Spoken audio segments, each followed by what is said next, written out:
Donc tu es un vrai disciple alors.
Alléluia. Alléluia. Bibio megbe koto hon gbojile ni bi owe gbe.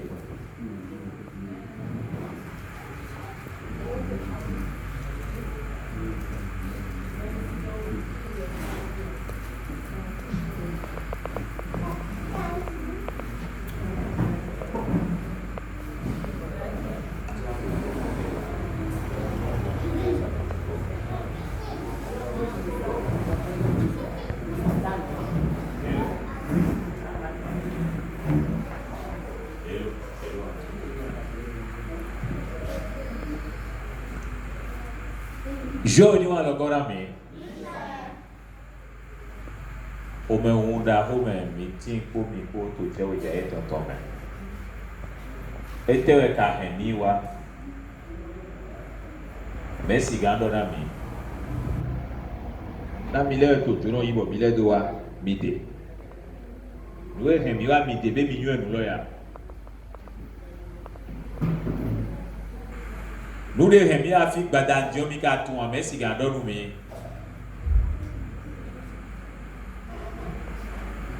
ah mais le bouquet amina boy oui alléluia nous les remis à tête miton badan Dieu mina pon yero kanji papa miton Samuel Bilo Joseph Ochofa media bouwe jete do mais mause bo se aboué si on doit l'omena bonye ko wo doit lo de udoto yero egbesi azagbe o mina moe yero kanji ena do ho ena blo nusus ko mina mo ko nu ko mi ton lepo vlavo ada gwo me di on ko ton so we ya e o yoyo e awa ano se yi koton e ano se foton e amo e gbon yedo ya se egbesi azagbe o adamwe yero kanji bena doho ena nklono mi ena dogbe mi ton ena do agun sinwo ena na mi nu nyu agun ton hallelujah ma oni wa lo gonu mi ide nu kontole ko hore do gbon bigbo oni pase lo mi me bigbo oni go flami ni yi mizan ko de mi na sero gbadan dile de mi na kro gbadan dile o ni sigan wa zo lo ko mi ton le tonji Jésus ni dono mi filani mo le kudo wi. Cette vidéo que nous allons suivre tout à l'heure date de 1983. Bon vidéo bon quand on cite mais papa mi ton da o fa no ali no ton de mi si do quand on va pas ba aussi papa que les prières tout va pas au Christophe Lembo yero tenton mais beaucoup de lui à mon canton aussi pour nous lever ça bien le chauffeur mina jodo mi do bon mina ko vidéo bon mina va bien mais donc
Alléluia. Alléluia.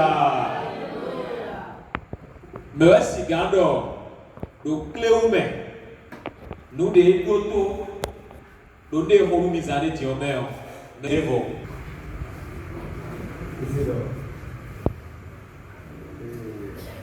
Là, il y a le coaching.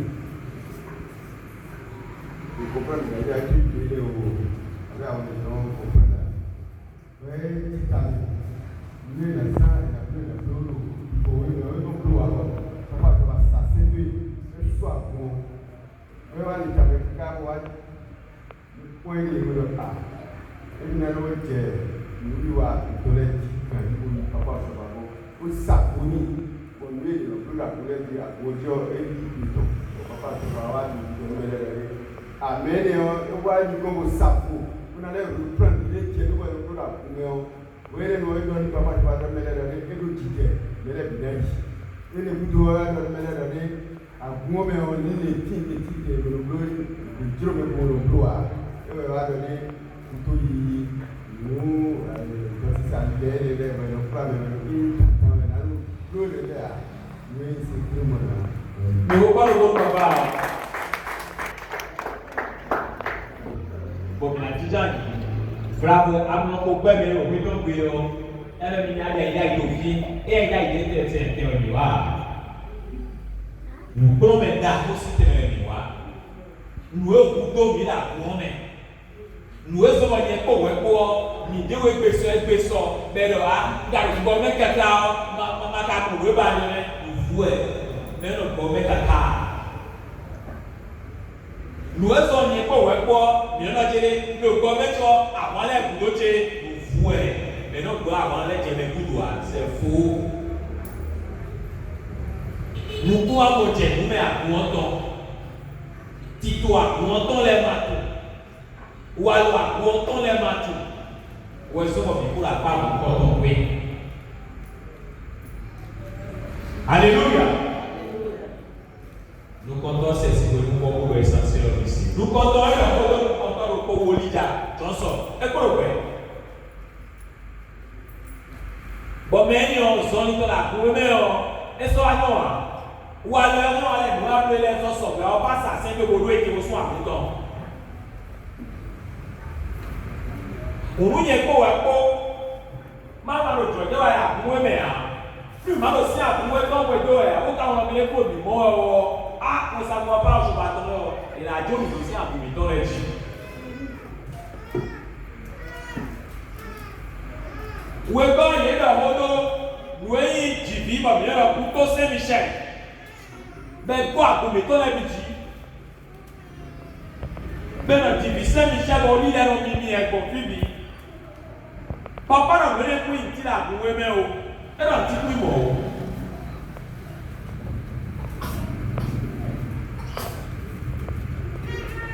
Et on a fait une fois à son lèvre. Et là, on a fait c'est un sato.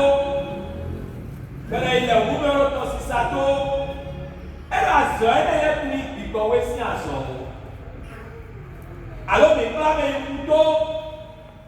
Mais il a dit au coulis. Et là, ça a été pris du coïncidence à son. Alléluia. Ne serons pas scandalisés par ce que nous entendons. Parce que nous étions peut-être comme vous. Nous faisions aussi les choses de la même manière. Mais la grâce de Dieu nous a touchés, nous a ouvert les yeux, nous a amené à toucher ces choses du doigt. Pour finir bouler ces vidéos, bon, nous mettons à côté les papas, les ici, quand ils ont deux corps, nous allons dire les têtes à lier. Pour faire des gars d'aller les réciter. Alléluia. Alléluia.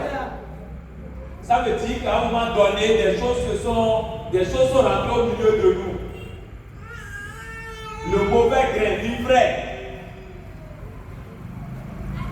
Mais papa nous a avertis depuis 1983. Et tout à l'heure, nous allons vous présenter un document. Ça allait devenir un livre, mais allez le commun. Oui, on a encore papa, on aussi 25 octobre 1974. Ça veut dire pendant qu'il était encore au Bénin, 2 ans avant qu'il n'aille au Nigeria. Bon, pas pour les blocs, les PCC. Et il a été encore plus précis, plus qu'ici, et plus détaillé. Midem au moment où on a eu. À mon micro, on a dit Nadia Milo. Alors, vous l'avez fait, les gens ont fabriqué des vidéo qui nous a dit. Bon, mais la voix, on va cailler. Bon, il n'y a pas à ici. Papa au pied à ici. Papa délégué à ici. Pour faire si Jenny.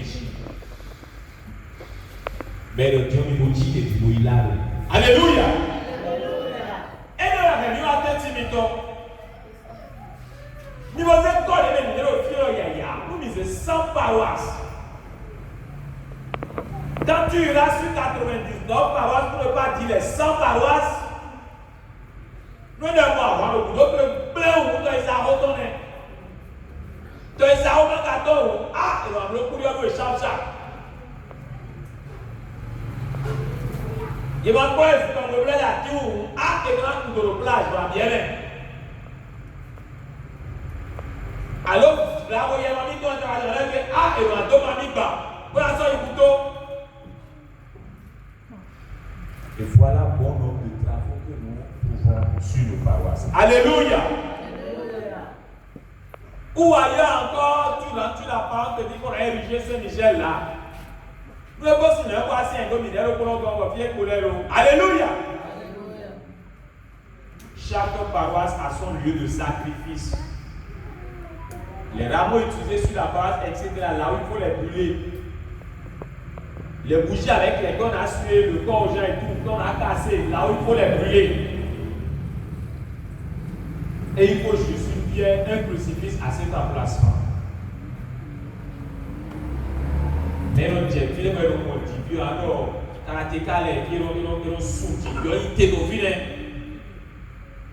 Alors, mon père a un bateau, il a d'aller, il a sorti, il a dit, il a déjà dit. Papa, je suis en train de coups à Gongwe, mais nous allons dire beaucoup à Zoa Gongwe.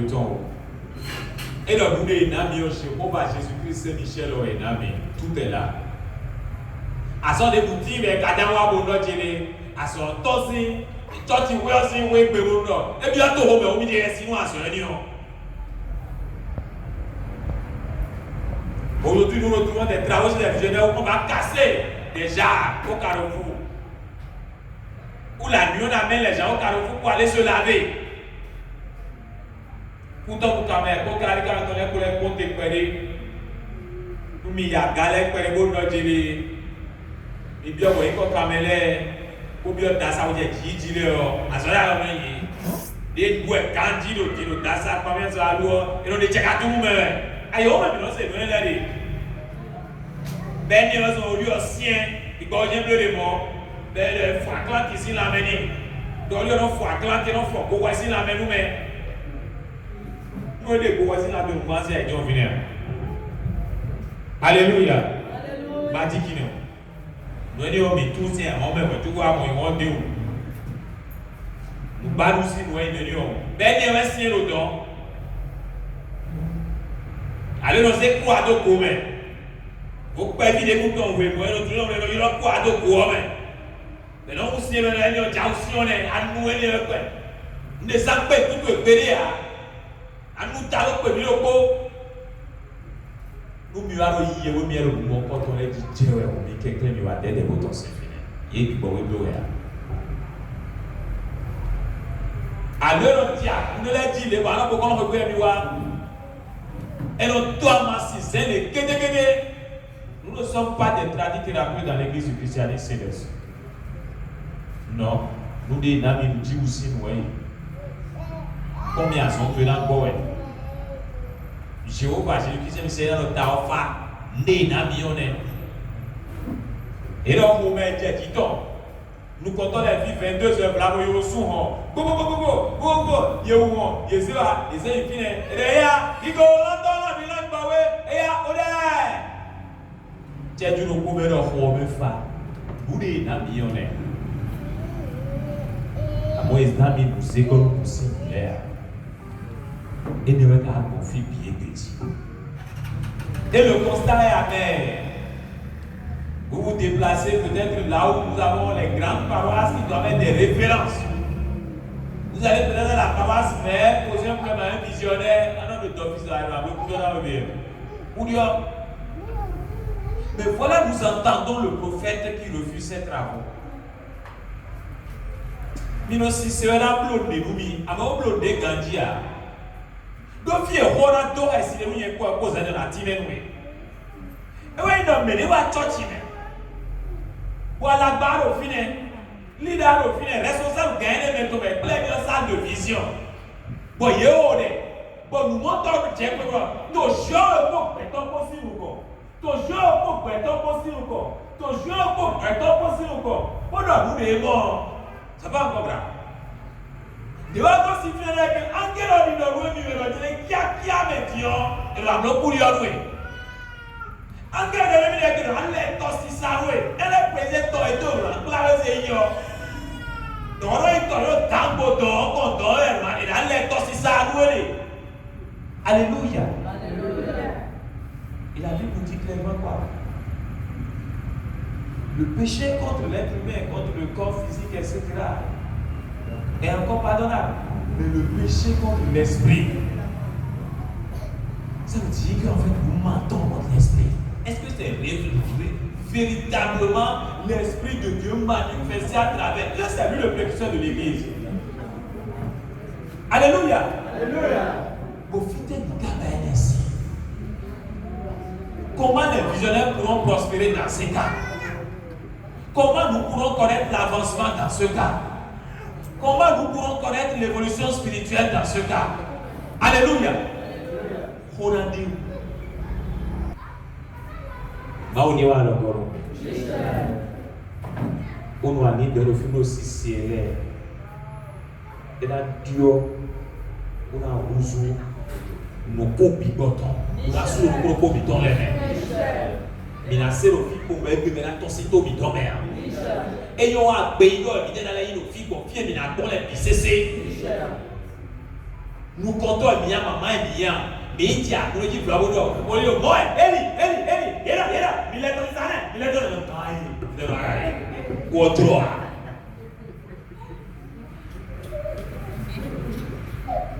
Alléluia. Et il m'a adressé mes lèvres. Et il m'a attaqué hier. Pour nous dit. À mon mina quoi le coup délai. On a ces habitants les déchets. On a ces fonds aux olympiques, on a ces doigts les bigouets, on doit aller le bigouet mais. Do faire le bigouet mais. Do qui go le bigouet mais. Do honor le bigouet mais. Papa doit s'en aller du monde qui met nous bien. Et le bigouet pour honor le. A pour honor le. A pour donner le. A pour bigouet le. Moi et gagner nous beau. Bete wazo bigouet mana wazoro bidenjia. Ete wazo honor mana wazoro bijia. Et que on fait on va sur Bidia. Jésus donne nous pour le dans les temps. Ils ont mis le suite là.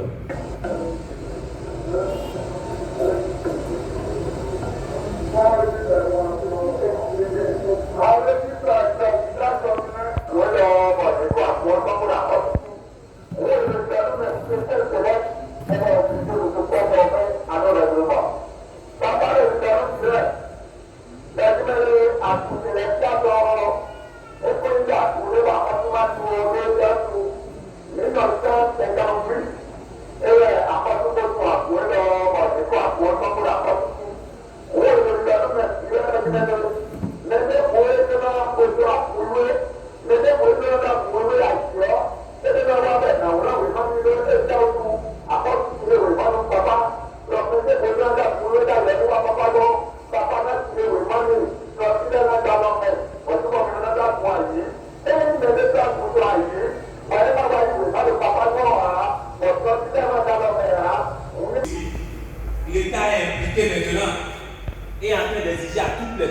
que se fait enregistrer. Vous ne faites pas enregistrer, mais là, faites votre paroisse. À beaucoup enregistré, c'est 1958. Mais à beaucoup, mettons les deux pour carrément enregistré, c'est boutique qui est à support. Mais les montrer coucher là pour moi. Mais mon jamais salon de l'on a pas nous là pour moi. Alléluia. Mais mon bon mi-temps si 2 mètres carrés que on est pour moi. Papa n'a pas le temps. Bien on voit que on vient, on m'a on joue au lit là à pour côté. À pour aussi pour moi. Tito est à pour quoi pour les carrément doit enregistrer. Et nous devons oublier parce que c'est vous qui encourageons ces choses aussi. Alléluia. Alléluia. Alors, finissez bien, confiez bien à Dieu. À bon cas, vous ne pouvez pas voir. Sans les dire, d'ailleurs, on va lancer des gens sur le commun d'ici à avertir. Alors, ce c'est de la boîte, on les dit le coup. Il y a un peu de temps, on va nous remettre là, soit on est. Voilà, on est dans le document. Qui se manifeste. Là, on va aller là. Et là, comment on doit être Michel. Et là, comment on doit être Michel. Et là, comment on doit être Michel. Aïe, alors, quoi, les misères? Bígbọ́dọ̀ kó lè ní ṣe wọ̀nyí sí gbígbọ́dọ̀ máa ò tó wà sí tó pọ̀ méjì bọ̀ mí lórí òfin gbẹ̀dá mi láàzọ́ lè ń tọ́ wa ẹ̀ ẹjọ́ ògbà ọ̀dà bẹ́sẹ̀ wọ̀nyí ló bẹ̀ fi. Pọ́ńdéwẹ̀ mi nínú kọ́ bẹ̀ bí sẹ́sẹ́. Pọ́ńdéwẹ̀ nù mọ́tò àkùnwọ́ntọ́ lẹ́nu ayé gbọ̀ fi bí sẹ́sẹ́. Pọ́ńdéwẹ̀ nù kọ́tọ́ màmá àkùnwọ́ntọ́ lẹ́nu gbọ̀ fi bí sẹ́sẹ́. Wọ̀nyẹ̀ nílé kẹ́kẹ́ èèyàn rẹ̀ wá àkùnwé lọ di ọ ẹ ò péré lọ́jọ́ fàdúrà ìlọ ikú tẹ̀tọ́ mẹ́ bọ́ ẹ̀ náà yín ọ̀nẹ́ Jésù ni wàá lọ bọ́ọ̀rù.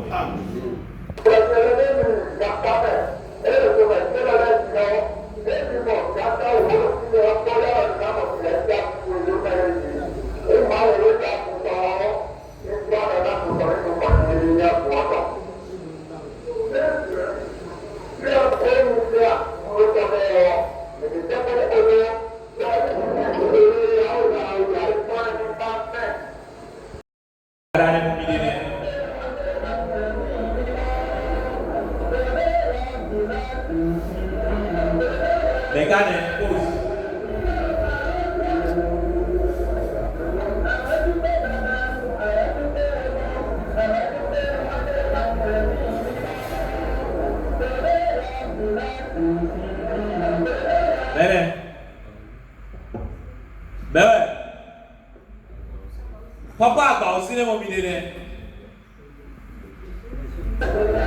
Mo yóò ṣe kọ̀rọ̀ kí lẹ́ mọ̀ à papa àgbà ò sí ní ẹ̀ láì sísí. Ilé yẹn mọ̀ mi dé dẹ́ ikú ẹ̀.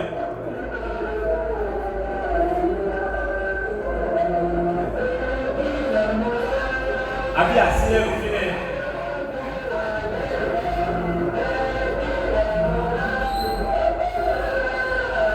Ajale gbogbo.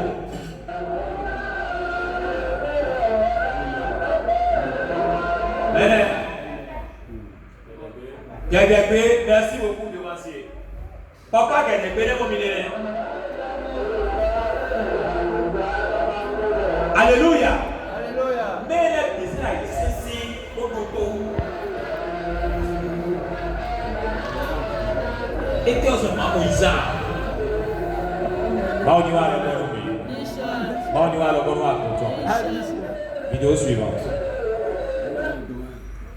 Migosi fineo mina flemi ọkọ ṣọfa bóyá dọ kodo gbèmí tọmẹ omina mú ẹmu náà ló gbé ẹni ẹmu ló wọ jóbọ mina ló kọmantẹ vidéo de wa yọ ọtọ de sùtàn bóyá lẹnu tẹsílẹ yìí.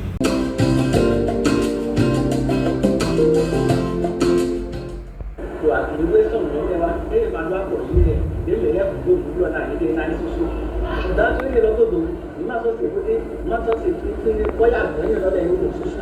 Òtítọ́ yóò rí bá sí, tàbí sí àgbẹ̀yìn lọ́dọ̀ ẹ̀tún àyè. Nko su agun soso sọ́n sẹ́mẹ̀ bòde. Bẹ́ẹ̀ni, nko su agun soso sọ́n sẹ́mẹ̀ bòde. Bọ̀n ń lọ rẹ̀ bọ̀n yá tán tó bá yẹ kó mu. Nko wà sọ́ soso. Ẹ̀mẹ́ ń dọ̀ tó mìíràn. Yàn sún yìí kó gbẹ̀tọ́lẹ̀ kó bọ̀ tó dé kó tó gbèdé. Náà yẹ ta ẹ́ di nous ne toilet. Il est sans filet boire. Wena mile ma do le je fra we je fra bu to ko fu so di la je ka lo ti mo ba no mo e bi bayi wa to re ma te so bi le bayi re ma ni se no to ye bi ba shi ba wena mi bo e do ele ko e ko je su sa igba e me do bi do won mi do so bi bayi cambio mi so ke bo so ni do e me lo le ye si a tu no ti na do ti a ko ba ko mi na ye de ka bi ye se do ti na do se ju ye ye máa ṣe tó tè látó rúrùn wà láti gbọ̀jọ́ ìtàn ìjọ́ ẹ̀ máa ń jọ ẹ̀rú lùlù wa ẹ̀ jọ ẹ̀rú ìjà wọ̀ ìlà kàwé ọ̀dà ẹ̀lọ́ báyìí lọ́gbọ̀n tó yàn ìlà kò tó sẹ́ lọ ló ẹ̀ jọ èyí wọ̀ ẹ̀bí báyìí tó mọ̀ tẹ́ kó o dúdú tó dúdú àti tó pẹ̀lú. Gbogbo lẹ́yìn òbí sọ́sẹ̀dọ̀ ṣiṣẹ́gẹ́ kò sọ wá àyíkọ́mẹ̀tì lẹ́yìn ìlú lọ́dọ̀ sí ilẹ̀ sí àìfàjẹ́jú lẹ́yìn títọ̀ àìmọ́tò lẹ́kọ̀ọ́ sí yìí. Now when you must say no me dey to the doctor me so it down the jiwe do say say you know do say me dey so do man mo but to be le man you dey na you dey e ke mi do go na do na to be le dey ji e do no fi na pe ko ran mi eni aba àwọn de fon do àwọn de ji àwọn lo ma je inu ko e seleta fon to seleta ji seleta ma je inu menele e ko yi do no wi awito le fon mo ko bo e ko ọmọ àmọ́ eke yé ebe ẹgbẹ̀rún kó bọ̀ ló gbẹ́rẹ́ mi náà ẹ̀dọ̀yẹ̀ kó mi àbí ọ̀gbìn mi náà nàgbè mi náà ẹ̀dọ̀yẹ̀ kó náà jésù ọ̀tún wọ́n kó tó yẹ kó dọ̀ yé nàgbè tèmi ètò ẹ̀dọ̀ mi yìí bó idọ̀ ẹ̀mẹ́ ni ọ̀sọ́ ẹ̀fọ́ bó idọ̀ náà yé lè bọ́ ṣùgbọ́n àmẹ́lẹ́ pẹ̀lú pẹ̀lú kó pààyàn dọ̀ yé bẹ́tù mi báyìí wẹ̀ wá gbé tọ́dọ̀ yé yọ ìyànsún náà wẹ́kùn nínú ọmọ tó náà ẹ̀ta ìlọ́mù mẹ́kúrẹ́ lọ́mọ mẹ́ irọ́ mẹ́wẹ́ lùgbà ìwà irọ́ mi tó wọ́n kàn lọ náà wá bá yí alága yẹ̀yẹ́ kan nílẹ̀ ojú ẹgbẹ́ lọ níbo alágbẹ̀rẹ̀ lọ ọ̀nà mẹ́yà alága èyí sọ di ọ̀yìn kọ̀ èdè kan ṣùgbọ́n máa dá lọ dẹ́mẹ̀ mi máa sọ mọ dẹ́mẹ̀ ẹnì ọ̀tún ká yé bo ẹ̀mẹ́ lọ mi wọ́n dé tí ìbọn mi á tó mi yí ò sẹ́ àgùn lọ́tún tó èyí tó ti lọ mi bá nìkan. Lẹ́jẹ̀ mẹ́lẹ́tò àgùnlọ́dé tó tẹ̀lé òmìniré fún ẹ̀ náà mọ̀ ẹ́ tán òmìniré fún ẹ̀ náà mọ̀ ẹ́ tán. Ìsọ̀rọ̀ olùkọ́tọ̀ mi tó ń lè ṣe òṣìṣẹ́ tó tètò kókó òwe lẹ́yìn nígbà tí kíkà bò tó sọ àìmọ́ bẹ̀rẹ̀. Bẹ́ẹ̀ni òmìnira sọ́gbà sí ko jó òtẹ lọ́mi tó ìnáwó ẹ̀ náà bẹ́ẹ̀ ò sèmi tó lẹ́nà bẹ́ẹ̀ tó àpò yí àkàdé náà kátá kò náà gbà pé. Bẹ́ẹ̀ jọ ti lọ súnmọ́ tẹ wọ́n ní pépé sọ́ọ̀tù léyìnlẹ́ bá ibò díẹ̀ títà yé bẹ́ tètò sèlẹ́sì àmẹ́bodò ẹ̀mí sèlẹ́sì àmẹ́bodò tàbí jẹ́ wẹ́nu àgùnjẹ́ sèlẹ́sì alẹ́ tó àmọ̀ràn tó jẹ́ àléwẹ̀ yé wọ́n sọ gbọdọ̀ yé tó na yé nọ fúlẹ̀ bọ́tò yé nà nọ múlẹ̀ mẹ́ múlẹ̀ dọ̀ múlẹ̀ wọ́n gbẹ̀tọ́ lẹ̀ mọ́ bọ́dọ̀ a ẹ̀mẹ́ lélẹ̀ sèlẹ́sì àmìyàn ètè káyé yé mẹ́ sùn kọ́kọ́ ìgbọ́dọ̀ wọ́n jẹ́ mẹ́ kpáàgbà gbogbo ẹ̀ máa gbẹ́ gbàdàgbé ayọ̀kọ́ ẹ̀ wọ́n ta kúndé ẹ̀ la yọ̀wé ni o mẹ́ sùn yé tán àgọ́ wa mílẹ̀ máa sọ fún ẹ̀ gbọ́n ṣùgbọ́n wẹ́nu ṣe ń tí tó bẹ́ẹ̀ bọ̀mọ̀ kú pẹ̀lú ẹ̀kọ́mi tó bẹ̀ nẹ́ẹ̀rẹ́ náà mọ̀ tẹ́ wájú ọ̀tún ètò kọ́mi tó bẹ̀ òwe máa dé tí bọ̀ mílẹ̀ lọ òsẹ́wé máa mi tó àgùntàn bọ̀ mílẹ̀ lọ kọ́ńtítù àgùntàn àti òkúkọ ẹ̀dọ́ òsẹ́wé máa ní ẹ̀wọ̀ ẹnu mọ́ ọ̀pọ̀ lóye jẹ́ ẹlẹ́gbẹ́ láti ké náà sọ̀ hẹ̀ òsẹ́ndébò tó gbọ́dá sẹ́ndébò lọ blabo ẹ̀mẹ̀rẹ́ pẹ̀lú afúntò sọ́bù báyìí ìrí báyìí ẹ̀mẹ̀rẹ́ báyìí tó báyìí ẹ̀láti ké àgùnlá sọ́bù àìsí gbogbo lè jọ di ètò kọ̀ọ̀rọ̀ nínú ẹ̀mí kodo ge fɛn na fiɛ wagula fɛn do kodo gɔ kaka yi ewɔ jɔ yi ke ne jɔ nuku tse mɛ eye ma jɔ nuku tse mɛ ya do la do ya dɔ nyɛ dɔle welu gbɛ ŋdɔle eye dza ka jɔ nuku tse mɛ na do mɔ gɛ mɔ nu yɔ yɛ. Alléluia. Alléluia. Alléluia. Àwọn papa ọ̀ṣọ́fà. Eɖo gbeɖi yẹn kó wɔ kó si ɔdo ɛ wà mú eɖo kó ɖo nɛ eblo kɔnu eta ewo fla bo mú ɛ o ewo agbazatsi srɔ̃fu ewo gàdé mɛ ɖo kó ɖɔ wɛ o ŋdo atunɔ pɛlú tɔ bi ɖo wɛdze gazi àgbo ɛɖo da lɔ mɛ ɛɖo da wɛ nɔ bo kɛkɛ ɛsɛ ɛɖo kpɔ nyɛ ɛsɛ lɔ gã xɔ bo bimɔ tse ni si gã xɔ. Gã ho no asi ache ni si gã yi dzi dans votre université ici à côté. Et donc, merci à l'homme et à dire, on dit, on est au poteau et on dit, on dit, mais comme les zéros et le titan, et le poteau vous quoi, et le poteau vous fait comme, pour les lotos. Alléluia. Alléluia. Et le poteau à mon cas, Bible le poteau à mon Dieu sol, et le poteau de tomber. Mais les fonctions n'a bien mis pour les poteaux est bon. Nous mettons les bécaros. Nous tous les tireurs. Ni domina ou dit le photo mais les grave tête ça bon amen. Alléluia. Alléluia. Dans toute sa simplicité. Où est des millions on y est là il nous avons le même yekani. Nous on te fait data seulement. Posé à Guyani, pour à pour Chine, Japon, Dubaï. Et Émirats Arabes Unis et Londres pour faire big on coso un élément à Chine en bagaille il y a un diocèse en Chine. Alléluia. Alléluia. Diocèse et en Chine bon bidenya pour ton service pour béninois si à l'obé à pour ton Congo diété pour me dire que mon quand on a le titre. Mais là, il nous concerne évidemment avec la visite du pape Jean-Paul II. Mais il est ganda où il doit faire le train à l'Italie. Ben, car on fait comme moi. Dans toute sa simplicité. Fitaigne pour caser Berwingbe. Bon, moi, si oui, ouais, mais là, comme ils les dit. Bon, moi, si oui, ouais, bien de singulier. Bon, moi, si oui, bien de nous contrôler gloire. Bon, quand nous payons dans nous, plein le yégué, alors DJ BCC, ouais, des tekawe, ouais, mekawe, et te ouais, akado, et te ouais, na ouais, ma personne n'a même pas de glorifié bon. Alléluia. Alléluia. Bon, il m'a demandé à Koji, bon, quand il y a une ligne, il y a un fois, il y a un yégué, alors, ouah, son repos. Fité à Zekberwebe. Et le lait de mon milieu de Sango, ni n'a mis oui, oui. Ni n'a mis menez oui. Mais les condos, mais les versaments, le chauffeur. Bon, moi, Goumi, tous les dieux. Mais on a le même dieu. Mais n'a plus de maintenant, le tête, mais ton dieu. Mais il y a des gens qui connaissent. Mais faut nous mettre nos vies loin. Et si vous voulez à ça, vous allez au hobby ton loin. Ma vous moi, je vais aller vous dire à ça. Ben là des tanons à ça, tiens on est des poids. À bon matin, on est de vous plus à winner les méos. Matin, on est de vous dire même nous dieu. Bon nous flamme, ah tiens, allez, alors nous comptons les, c'est quoi leur état quand vous dites. Alléluia. Alléluia. Nous allons notre tomber, c'est dit tomber nous. Et Bessie a ça, mais ça ne va pas changer de Dieu présent. Michel. Animal, il comme blé na Gundio. Michel.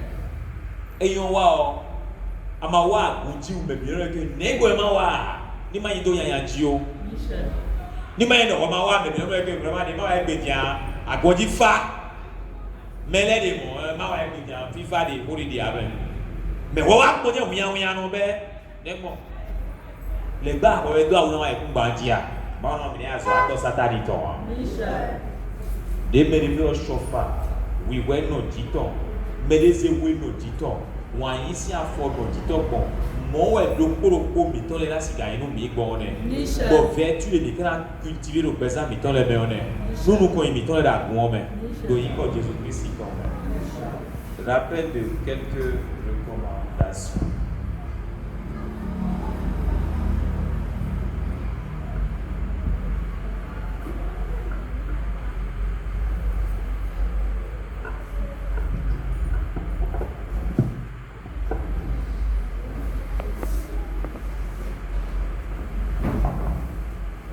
Fiez-le, compilation PowerPoint pour un cigare, les habitants les dos, nous les dit, nous important de les faire de nous papa Samuel le chauffard.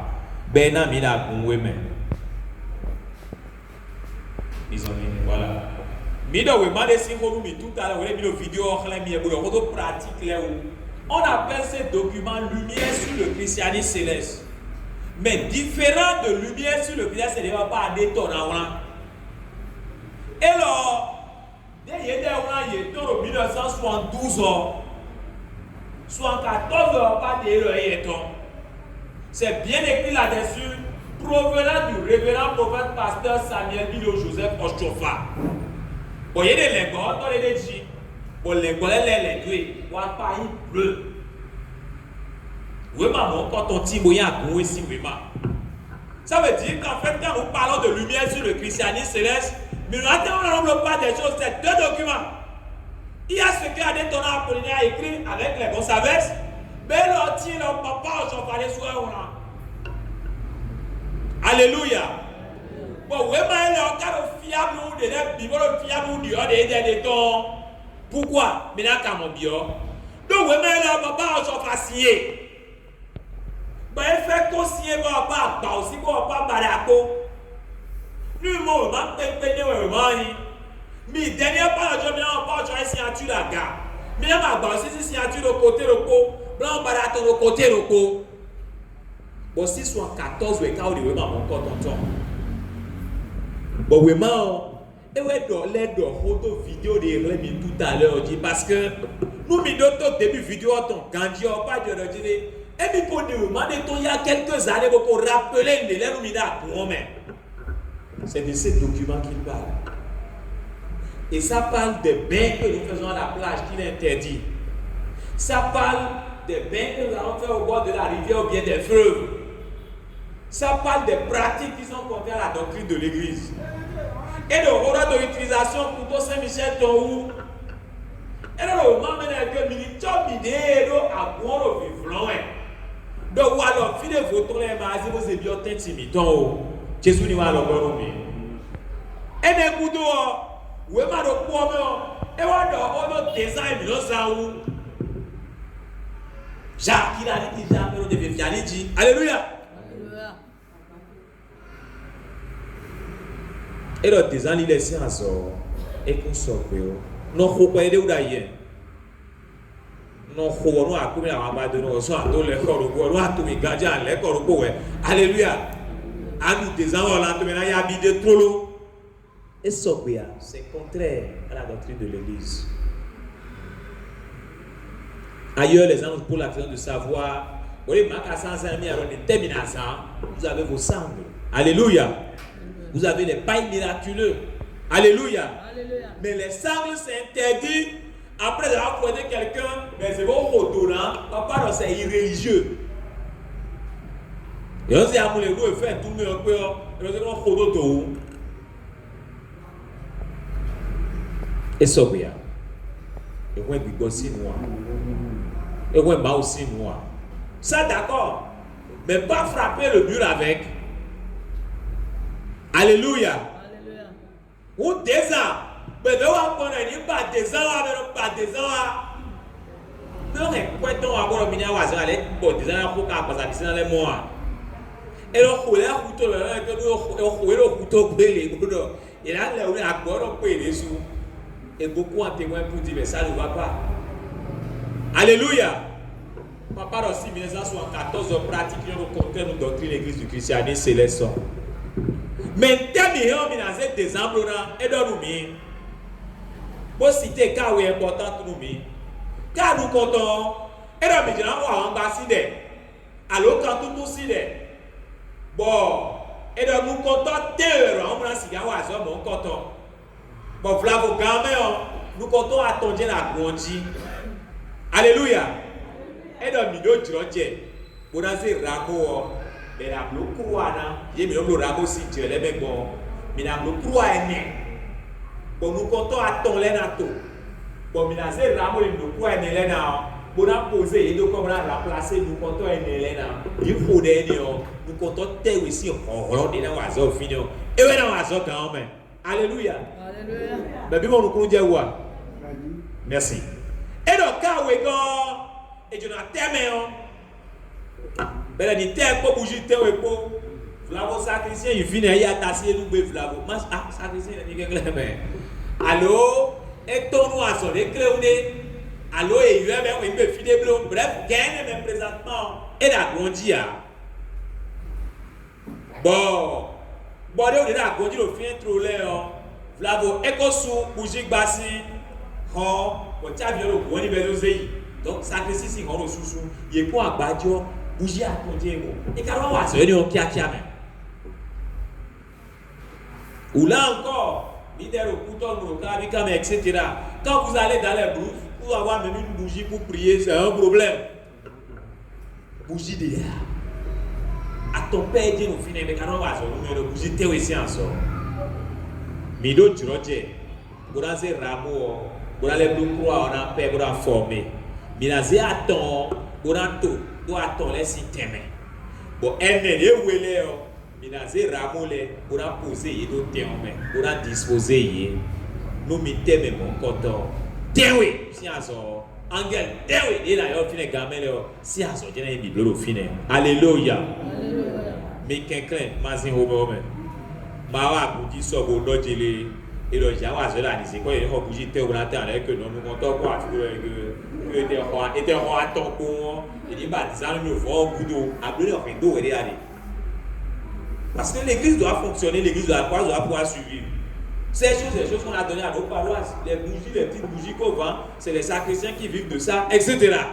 Alléluia ton nous voit moins de bonheur de à point le bébon on a sorti on sort bougie dans le bélier et d'ailleurs on bougie attend le podium là le micro est des amis dans le bloc quoi là pour moi et il tient micro et pour quoi ça le ko yang gelo pour ça pour des blagues cadre même bien cadre même rendre et ouais c'est dans bloc mon Jésus n'est donné donc tant que des il y a pas de problème il faut l'utiliser mais toujours pour des encore et ouais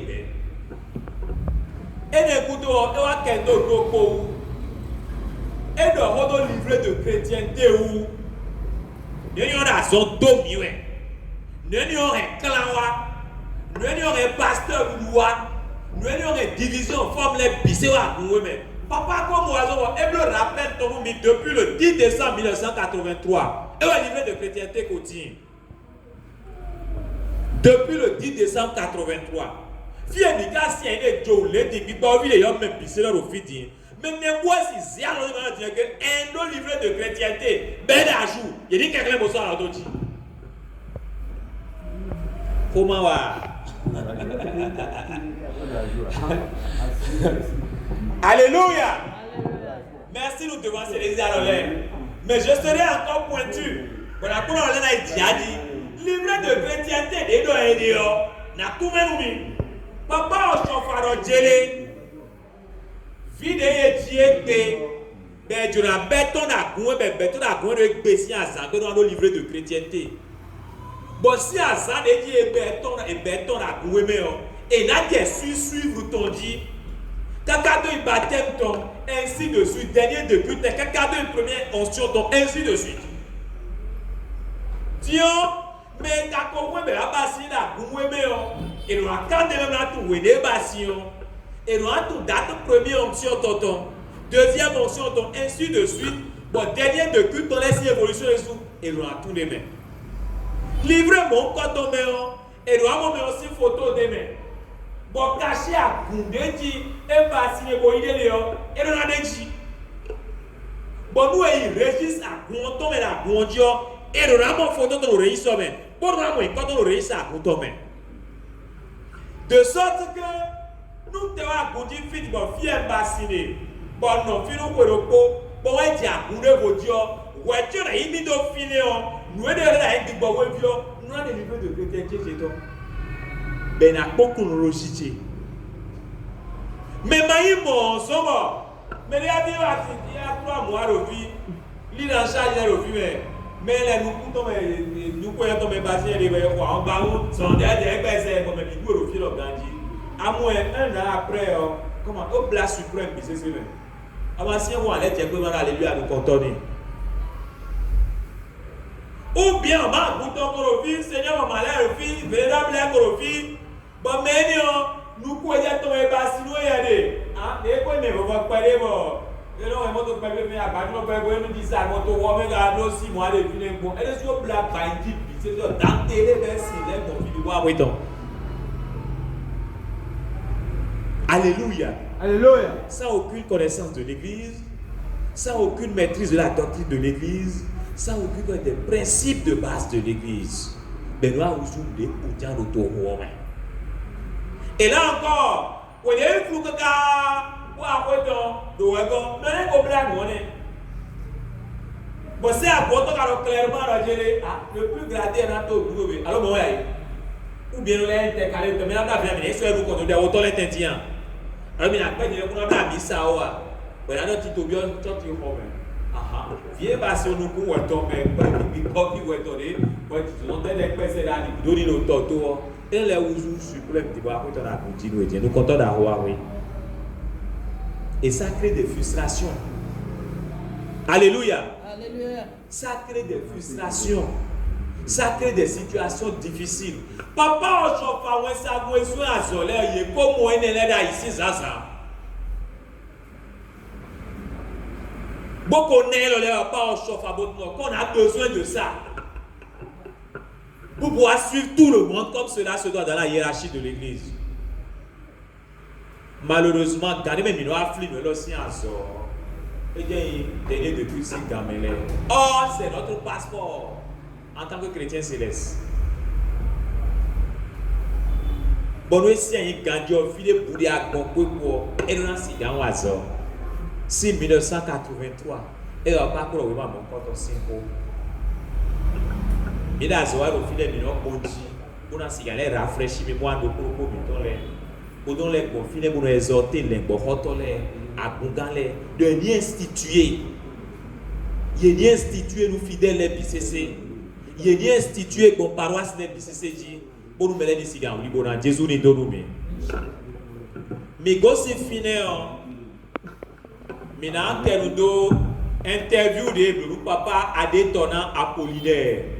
Où il est à Goumoué pour 50 ans en 1997. Alléluia.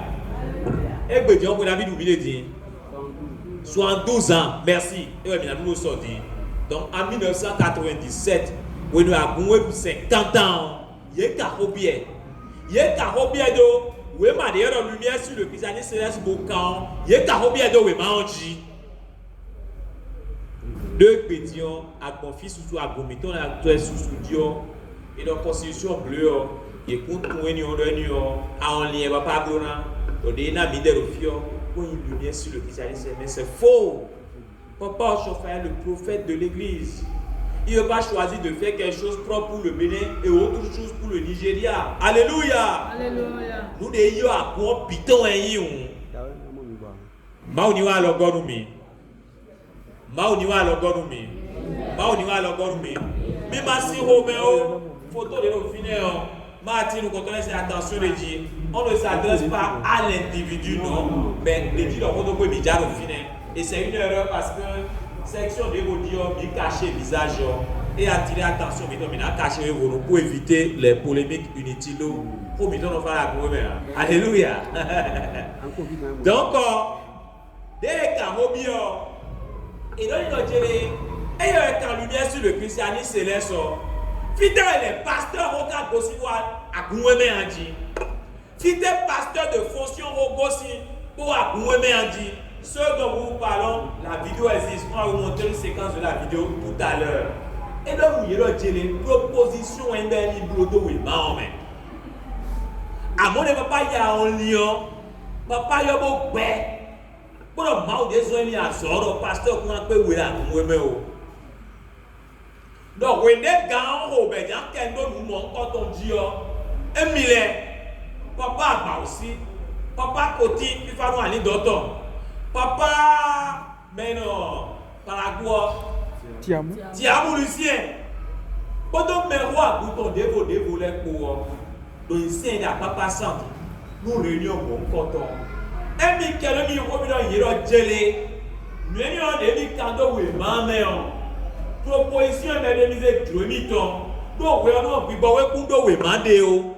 Ben mon ami ni wala ne da gon. Do agun do ho yan do mi wu. E on do set point big bowe, e on do mu yan big bowe. Bo catholique ale, e on ba ba le wala do mi rose journal la croix meme. Ou mi ni wala de mo meni mo ku ja ku to tout le nom lumière sur le christianisme céleste. E on ra kun we ji. Ni mo ponde yan agun we o, ni mo tu agun we pe. Et donc, on dit que c'est pour expliquer les grades, c'est le seul document où les grades sont expliqués. Pour aller derrière le tableau, à ces grades, on peut sortir ainsi de suite.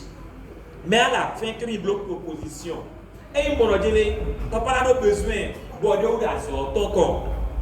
Nous essayons des pasteurs de fonctionner. Bon, maintenant, on va maintenant, mais les namazos, quoi collège. À mon papa ben réunion où nous est rafraîchi mémoire n'y est bolé donne y est nous y est quoi et donne notre gérer y est d'être tourné dans le bon ben alléluia on ne va pas ben bon réunion pour ça ben mon là pour même pasteur n'a support là bon ben non pasteur les filé pasteur des millions pasteur de fonction les hack moi béon donc pas de y est de retourner dans le bon ben des cas bien pro des de dione azoiro mi wo egbe la gomele o da hole o do pone mais des dia ko jete gboro nani o ye gbe ye namia mi de do mi tu mi na bon ben anyo edu e mi de gbe ma oni wa le bla no mi Michel ma oni wa le bla no mi Michel bonu gbigbo iran to ni ba jo no ko to mi to le bi sese Michel bonu wensa won aso ko so fado wele nu ni sekoye Michel bonu le ni go aten to me Michel de na me de Samuel o so fado bonu ale de no ko mi to le ni siga mo yi Jésus ni dono mi go si fine o nous regardons de la lumière sur le christianisme céleste pour les attirer attention mi to mi na ma ko mi ko et de évangéliste là où il y a dans l'esprit de lumière sur le christianisme céleste, un évangéliste doit être consacré. Alléluia. Alléluia. Mais il consacré au plus mais les consacrés, qui on appelle les consacrés dans l'église? Ou à quoi reconnaît-on les consacrés dans l'église du christianisme céleste? Merci, gardons-nous. Newe no tu consacrer les bono bibo mais nous comptons les migéglin bizomi ne no tu yego c'est distinctif tel on dit par rapport au beto parler a fort pas d'idée donc merci beaucoup devancier les consacrés sont déchaussés et un évangile dans l'église du christianisme doit être déchaussé. Voilà comment ça a été donné à l'église. Et à partir du grade normal d'assistant évangéliste, vous êtes déchaussé. Nous m'y remonter nous vraiment ordonnant ces prescriptions. Paroisse mère, ancien document ordonnant ces prescriptions. Vous verrez dedans des présentés hiérarchie grade là pour le coton pour expliquer bisession. À partir du grade de l'assistant évangéliste, vous devez être déchaussé. Et bédion, évangéliste n'a bien le déchaussé. Les supérieurs sont encore en cravate. Les suprêmes continuent de bien s'habiller, d'être chaussés. Alléluia. Alléluia. Et c'est pour ça, il dit d'où il a créé, il va pas créer gradé, honorable assistant évangéliste de Wénénou. Mais il y a à quoi ça la gouvernement. C'est des évangélistes, mais des évangélistes exceptionnels. Ces évangélistes ne sont pas autorisés à donner la communion parce qu'un évangéliste doit pouvoir donner la communion. Ces évangélistes ne sont pas autorisés à célébrer le baptême parce que c'est des honorables assez gradés qu'on n'a pas. Bon, mais pour la photo, et les fonctionnaires, et la mise à l'idée, il y a des filles qui ont un garage, d'autres ont été. Est-ce que vous voyez retraite pour dire qu'il ne faut pas? Ouais, tu as continué la hiérarchie. Mais tant qu'il est chaussé, il ne doit pas dépasser ça. Alléluia. Alléluia. Les évangélistes doivent pouvoir célébrer le baptême. Mais quelqu'un qui est chaussé ne peut pas célébrer le baptême dans l'église du christianisme. Mais ne t'en pas. Ma gamba siname. Moi, ma gana communion. Milo mo blo 5 ba mide. Milo mo blo le mo ren bleu mide. Milo mo blo sungu mide. Milo ko ali ton na mide milo da fo pa ko yin to si me gbon le. Et de mo fidèle gars si a te gano. Mais la ordonnance et prescription, c'est encore précisé. Nous même au 14, si vous voyez, on n'a pas présenté pour les saints des saints, pour les saints, pour la discrétion, c'est encore dit là-dedans. Mais les autorisés, les saints des saints, on s'est déchaussé. Tu n'es pas déchaussé, tu veux pas aller au saint des saints. Non, non, d'accord, pas votre saint des saints, c'est un problème pour toi. Alléluia. Alléluia. Déchaussé, et on doit dire aussi au Saint des Saints. Tu n'es pas déchaussé, tu ne peux pas aller au Saint des Saints.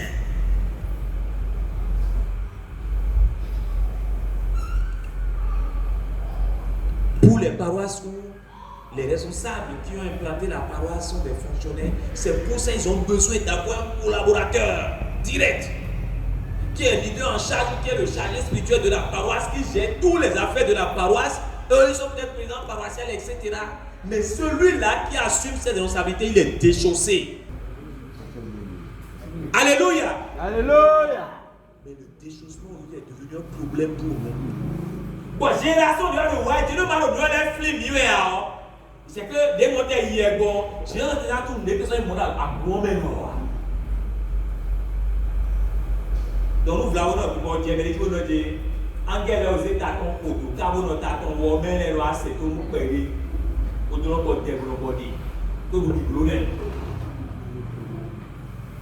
On sait pas ça. Dans la hiérarchie, on ne peut pas limiter les maoulés, les BCC. Mais les soumis, nous pouvons pas concéder. Nous étant c'est bien ligne, mais on a bien ça, moi. Il va sortir bien ça, moi. Mais il a bien là, mais. Il est pas dans le nous, BCC. Nous avons mis si les. Il y a une cacophonie, il y a un désordre, il y a un les blancs, mais il y a un fibre doit nous critiquer, mais les boutons bleus. Mais nous, nous avons mis des gens à cumuler. Nous sommes sans tomber. Nous avons Samuel au chauffeur, assez. Nous sommes. Et Dieu a un bon Dieu. Il a situé. Il a situé. À mon sort, peut-être à y tuer moi. À cause de là, à moins que Dieu a assez. Jésus dit de nous.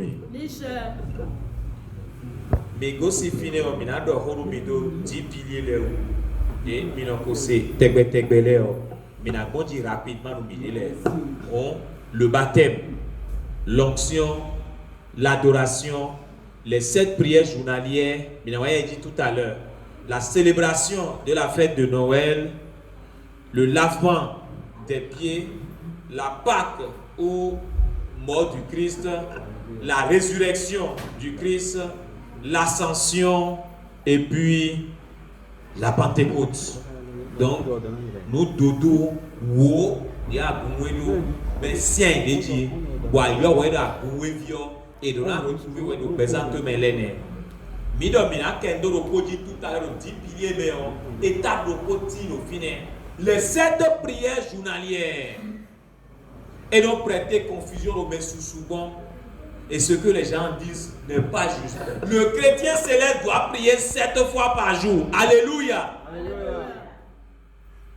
Et papa, dans les derniers instants, il a révélé la manière dont nous devons prier. Et il a donné les heures de prière.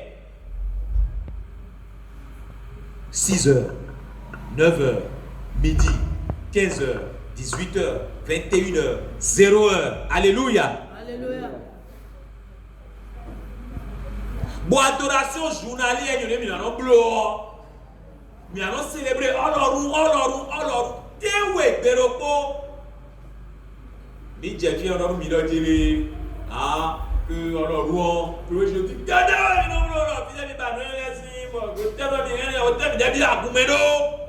alléluia. Alléluia. Oublie une chose, que l'église a évolué. Hier, papa était au Bénin. Le psaume 24, il n'y avait pas de Jéhovah Rama. Mais une fois au Nigeria, papa, Dieu lui a révélé cet ange. Jéhovah Rama est venu. Pourquoi nous ne le disons pas sur nos paroisses? Nous entendons nos papas, nos devanciers nous dire clairement que Wena au Ganao, bon, je dirais soit où il y a, il y a un Viton. Nous taisons les noms ici. Ceux qui savent, quand ils vont nous écouter, vont comprendre de quoi nous parlons. Parce que nous avons fait une représentation. Nous avons fait une représentation.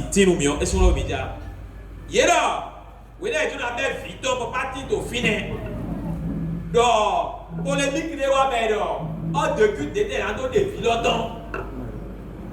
Donc, il y a ce bon papa. Alléluia. Alléluia. Vous voyez, quand c'est normal, on décute Nigeria, tu es dans le Baïna là, à l'eau Bénin, tu es dans le Baïna. Donc, pas de il y a le normal, nous, il y a un Bénin, Bénin dit Régo, nous, ils sont en ligne, on dit Régo, nous, au Galao, il y a un tcha. Où est-ce que Alléluia. Alléluia. Le jour où je serai face à cette devanciers, je leur dis seulement une seule chose. Ça veut dire que vous nous dites en tant qu'intellectuels que nous sommes, que ce n'est pas qui a divisé l'Église. Parce que s'il a choisi de donner des choses à part au Nigeria et des choses à part au Bénin, ça veut dire qu'il a divisé l'Église. Dites-nous carrément,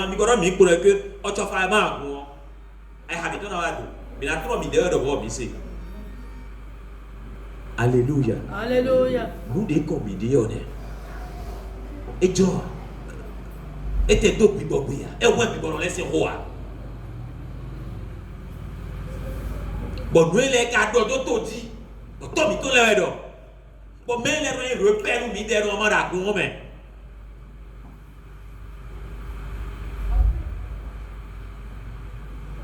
Nous aidons à ton fille, et oui, mais mi des ou cadavre, mi des ou la gomme, non. Maou n'allons. Niche. Maou les blancs, ouais. Niche. Et on va permettre de quoi côté au fier que nous allons aller d'auto ouais. Et partout, moi je passe, je dis, il n'y a aucune division au sein de l'église du christianisme céleste. C'est les arrivistes, c'est les fanfarons, c'est les petits d'esprit là qui courent derrière la gloire charnelle, la gloire vaine.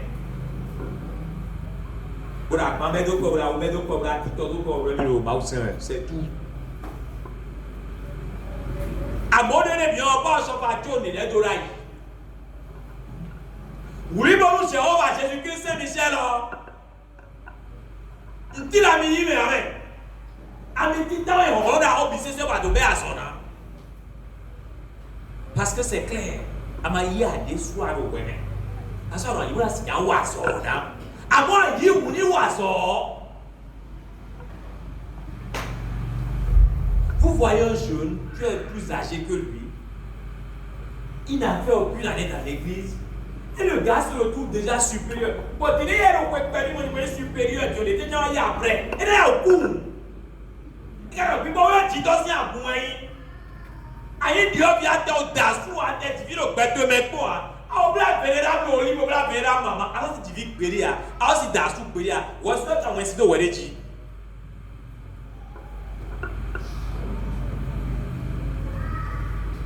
Alléluia. Alléluia. Donc, il y a hiérarchie, nous tenons à quoi? On peut tu as un niveau, à au blotant, à côté faux, à côté faux délai. À côté vilo, à la soie, et à la main, bois, mais comment à soie, et à moi, à ce soir. Ou à soit au cours des dos, et nous aussi, moi, à soie.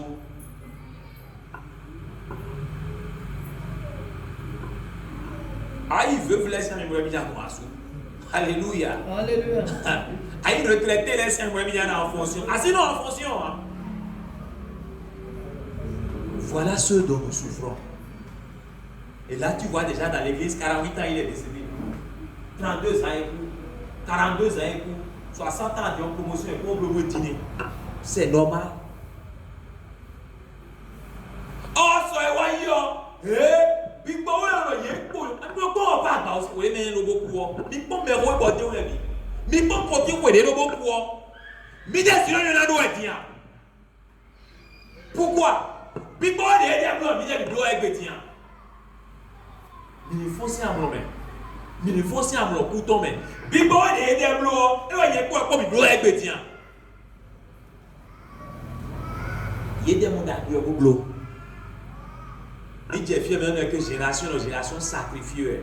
Moi on a première génération sacrifiée. Michel. Mais de la force à un moment où nous mettons les blocs terrain nous vivons les. Michel. Bon, Bibo et Dieu tu pas bloc mina bloc là c'est vivons. On a pour vivre les mina bloc là c'est mieux là. Michel.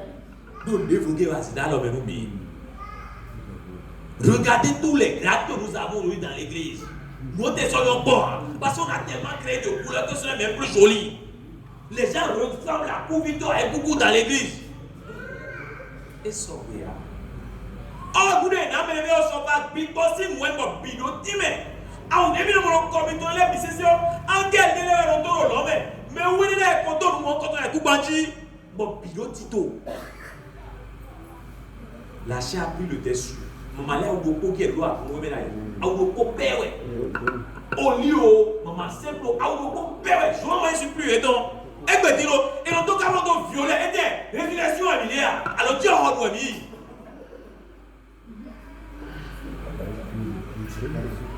tu es supérieur, maman, suprême, maman. Et puis, oui, maman m'a dit, on connaît souvent, mais tout beau. Et ça, bien. Mais bon, on lit si on est à où les deux y sort. Mais bon, il y a où les deux qui go là, il va où les nous si.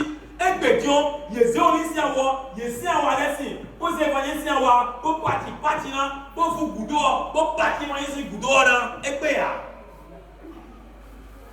Il m'a dit au dia son quoi, et péa. Dieu dans tel dernier simple. Pour faire ou gagner et pour me donner des couillons à soi, moi, tout est et vous voyez des dentelles aussi, il y a deux en vivia et les deux violets.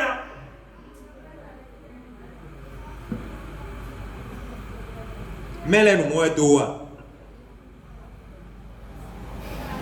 Bon, les volets à tout, mais on les applaudit des dentelles, bandou et l'autre dans le vie. Ah, on lit pasteur et on lit terre, au moins ils sont comprendre.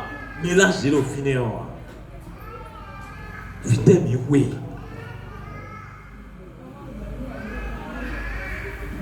Et tout le monde crie. Qu'on ne pas gouetton, qu'on ne pas gouetton, qu'on ne pas gouetton. Qu'est-ce qu'on ne peut dans ces conditions? Alléluia. Alléluia. Mauniwa l'ogonomi. Michel. Mais là, il nous comprend. Mais go c'est fini. Il y a de 12 interdits, les gens les rafraîchis, mais moi, nous pour le biton les. Titan, Big Boy, nous botio. Alléluia. Alléluia. Big Boy, nous botio. Alors, Big Boy, il y a le tio pour nos familles, mais la gente está intuition, nous l'avons déjà d'avenir. Par rapport à Yeshua, nous te à quoi, cousin, faut Yeshua, nous te bon, quand on suit, comme il y a beaucoup de bar. Ben c'est sur la vie, ben quand on bâtit, ben on va nous, à Jesseme. À Jesseme dans son outil. Déjà c'est moi qui on dit à Iblo. Où est quoi? Il y a des tout nous. Alléluia. Alléluia. Et le rana nous a sain. Non, viens le point de amener à Bissésia et le a quoi? Allez mi couille dormir. Et mi c'est quoi de bon ouais? Ademe. Alléluia. Alléluia.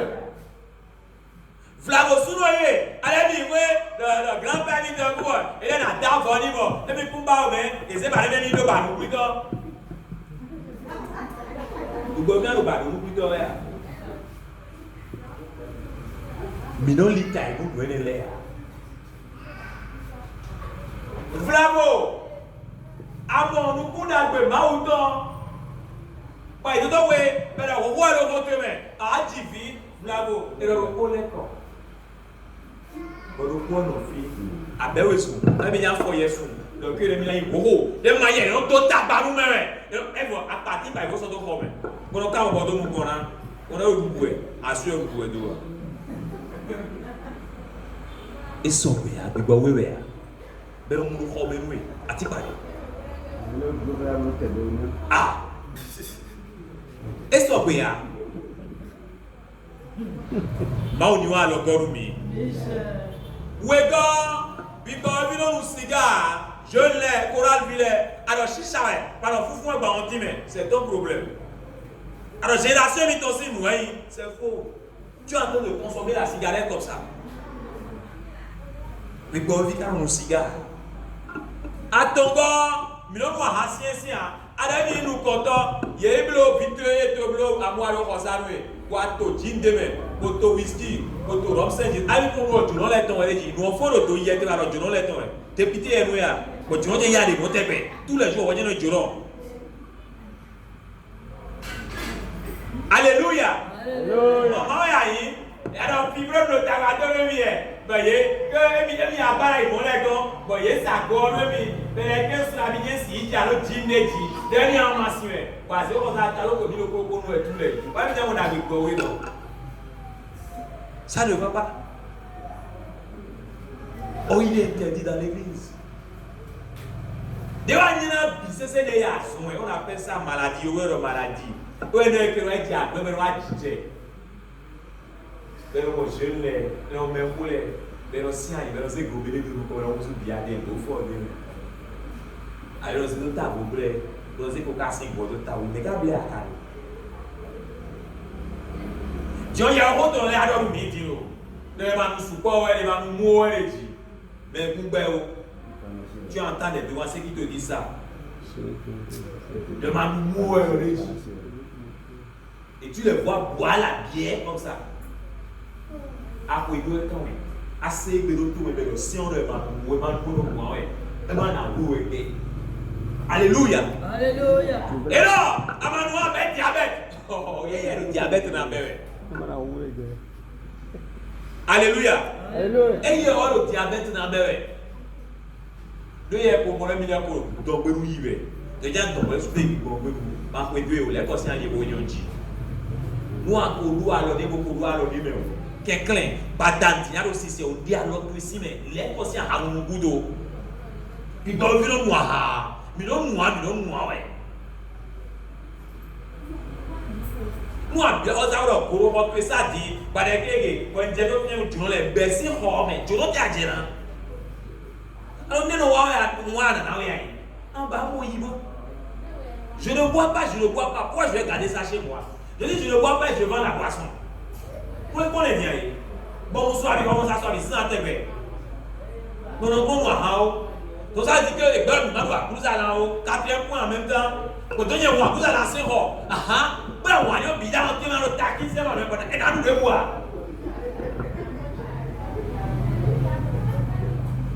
À Goubier, voilà, vous allez encore un chargeur pour regarder, bien sûr, regarder, pour le thème la galerie. Oh, ils ont bien. Vous voyez, comment on a vous allez. You know what I'm doing? And then there's one of the orders is here. And then there's one of the orders say, "Bawe achesi hodoa." And there's one. No one eke botoko. Nileko boba jibo eke. Nukuto don eke ah. Ote na rakume o. Secret ti o toto ah. Secret ti ka bawe me ah. Moi mo mu koto ibale me eke secret aro mi si. Dami no ba so papa, ba so ajo mo mi. Tejo ni no mo mi ni se. Et les cacao, un amassi bouton, un yati dans le roji. Et va garder nous. Et là, j'ai magique qui l'a dit. Voilà des pentacles tracés dit. Voilà des grégor au roji. Les bassins à l'eau, ils venaient les. Mais les conseils goudou y étant. Vous dites autre mille pour une satanique. Vous avez entendu nous bien.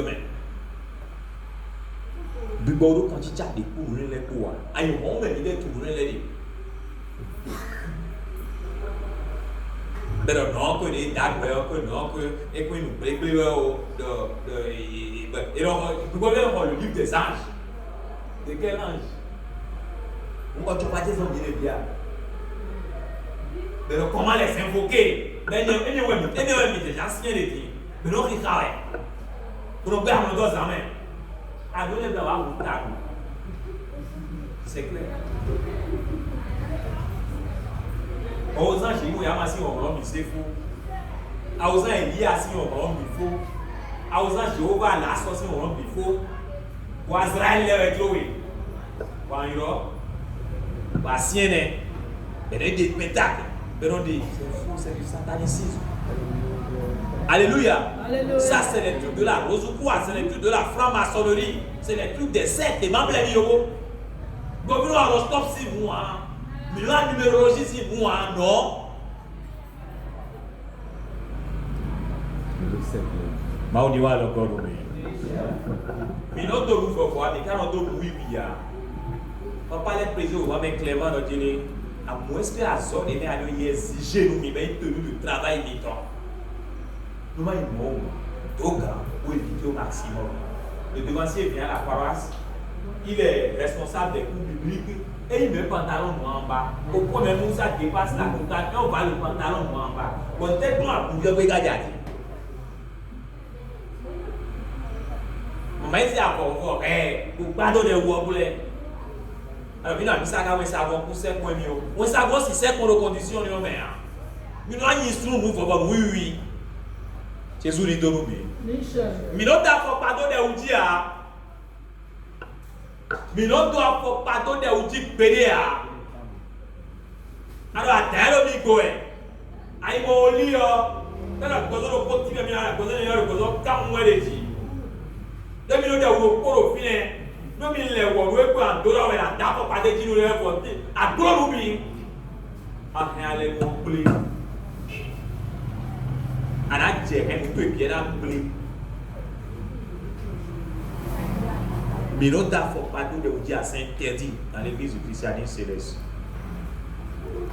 Sous nous, nous pouvons annoncer un peu au church in Robert. Nous avons carrément et doit check. Pour bien go home out on allo de tivio trop et doit check. Kaka de venir la sanctifier ton dos. Nous doit check. Pour aller à Kamuko. Alléluia. Para bela check de bon. Boy, angela mina do bani. Ele le bio ba. Hein? Gagne no ramo na waso. Finez, ça n'est correctement. Alléluia. Pour y avoir ton Dieu, il va être le titan. Et ça, on m'a l'air de charger ou jouer avec lui. Depuis maman chargé, maman est chargée la bougie. Elle dit après, maman est chargée. Oui, Nemido. Hein? Ah, maman chargé les idées. Bon, plein. Bon, les encore. Il y a plein de paroles qui viennent là, c'est une femme qui est chargée. Maman est chargée. Celui qui ne peut même pas parler, n'a même pas l'autorité. Il utilise l'argent de la semence. Dans le temple, pas. Oh, c'est interdit dans l'église du christianisme. Non, doit être. Non. Si le point est un million, dit qu'on t'a filé dit. Comme il y a un bloc plein de données, alors il y a un rôle. Alors, campagne, comme il y a une évaluation de ton clé, on a sensibilisé. D'accord. Mais dans le temps, la femme n'a aucun droit de se lever et de prendre la tête d'une assemblée pour quoi que ce soit. C'est interdit dans l'église. Nous ne pouvons pas aller dire, bougie, vovo. Bougie, coco, jono. Bougie à mamou. Bougie oui, il est dans le condo corps, mais en bougie rouge, pour blague de nous, il faut quitter là, on s'y finit. Nous trouvons le condo corps pour y aller. Alléluia. Alléluia. Seulement si le rôle on est ils allaient les bleus. Ils savent qu'ils sont des vilains. Ils savent qu'ils veulent parler à une fois, c'est eux qui courent derrière cette table bizarre de diable. Le condo corps, quel condo corps? C'est les femmes sorcières qui vont faire ces choses. Tu viens sur ma page, je vais te créer des problèmes quand tu parles de ça automatiquement.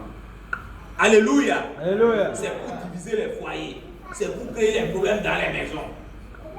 On va faire pour t'aider, on fait demander, on met la robe, on va mais on va tête dans le second.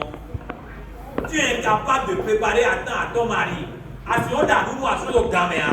À mon livre, le livre, compte quoi, le assurons ton niveau, compte à dimanche. Alléluia. Alors si vous avez un, alors deux. Alors il y a un bail au retour. Vous allez sur la tombe, vous allez voir le dernier. Nous, elle est limite ton corps, mais attends, nous allons avoir un photo d'atteindre. Vous allez sur la tombe, vous allez voir le corps. Bora kono kodo ko no kodo no asuto. Nono se gbero hosa. Nono se gbero hosa. E ja sin woro ba be nono se gbe ya. Ado gbese wo le mo mena to gbe fifa ni o problem be no ene. Asuto eto wo mo le ma ko apo egbe ya o. Ada ngba yo ano te kekekeka be na ba se kura se vini. Na imla e ble ke inderi no ngoto. Un beau jour d'Akati. Et tu as commencé par courir derrière les vigèles pour dire le condo pour nous. Ça n'a pas de sens. Maman, elle a dit t'es clair. Alléluia. Alléluia. Et donc, il faut même que polygamie nous accorde. Donc, on a si bien d'arrêt. Non, mon ton est. Vous avez souvent osé vouloir en timer. Nous, on est où alors? Mais toi, on va aller sur la doka. Pour oublier, on a le ici. Posez les pédigons, vous te bénin fa. Alors vous allez mourir, il y a le condo pour moi. Vous voulez qui condo pour moi, vous voulez qui condo pour le don, mais vous voulez qui condo pour dans vos sous le bois. Quand on sous les oies, il y a un coup de la bombe. Bah on a les blagues, on lit des bouts de doigts. Ben il y a des gozonoués. Bougie de couleur au final, en même temps, il faut quitter la bougie de couleur dans le bébé. Mais c'est la foi. Mais quand il y a un peu de l'air, nous, on a des couleurs qu'on faut. On ne travaille pas avec les bougies de couleur. Quand voilà, moi, quand il y a un peu nous, à passer à nous, au lit.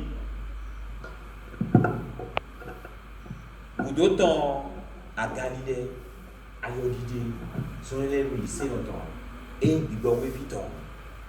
Des sous-carats d'Inoua. Et le rahoka, on a deux cas, on a besoin de temps, basabo de temps, aïe habitant, aïe de temps, et là si gagne au clan de women, Jésus les deux 1er septembre 1985. Papa au chauffeur allait me le 1er septembre 1985. À 76 ans. Ou à 76 ans, et ton si wébé. Quand on a bon, à Koutataï ou au Dinko, près de 10 parois, il avait parcouru à 76 ans, un dimanche. N'ayez pas encore ma option à Zoaïko. Alléluia. Mite wa bisa wono dile bravo pe de ye holy pele wono. Amite ya ton 16 ans vraiment ye holy di. Mele ti ya no ye ko me mete wa bisa ide to no ko mele di ye ko yo abisa to no li abisa ro li. Alors que ye o be le trop pour wa. Alléluia. Alléluia. Kaka ya no yi se le ko wa ba mo si aso no be. Allo Quran le ro pata weni o. Ye fu ante mi to ya le ko ro jira alléluia. Alléluia. Alléluia mo ko mo je ti to ji. No le mo to re le no be. Ba o ni toro bi. E so pe ya. Ni tumba si e pe. E ti plus pour mi lo bibeli me. Yeye wo lo la mo to o ja isi ta ji wa do. Ai gboro ye wo la mo to ayi san. Alors alléluia. Donc quand même ye wo do lo ti o ta pa. C'est le moment solennel. C'est le moment sacré. Yo se tan yo ko ku ho to go. Bo yo angel ko no le. Mi o cantique là bo yo ko na e. Bo yo e. De ni jeti la cantique na so le wa ne. Bo ye jeti. Aso wa ne pilote. Jo ye wo wo we ja wa so ti lo. Nu de abi o de awo we nu. Nu de me te o le aro me aton le ye pero to ko si ta me. Ni ado to de abo bien silencieux to me. Be we yo ga de be ja réaliser le de. Alléluia. Gagne au même, nous devons nous aider à se louer. Gagne au même à son les diarrhées, il y a un bon louer. Gagne nos pauvres pères, il y a un louer. Il y a un terme comme il y a un louer, régler compte qui est donné. Il est fondé comme. Tu vois, gagne au même à mon dos. Alléluia. Alléluia. Il se dépose même. Alléluia. Alléluia. Important pour le capital.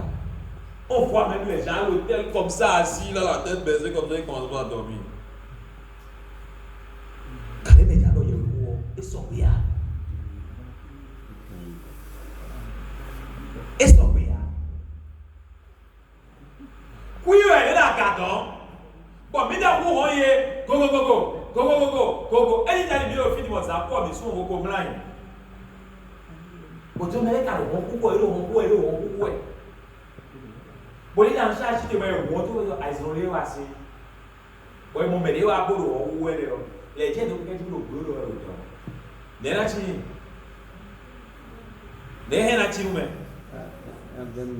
Et là, donc, on me signe, ouais. Bon, réaction, tu es première année était, tu risques même d'être agressif vis-à-vis de ça. Qu'est-ce qui ne va pas? Pourquoi vous avez frappé comme ça? Tu vas les réprimander. Les anges sont tranquilles là-bas.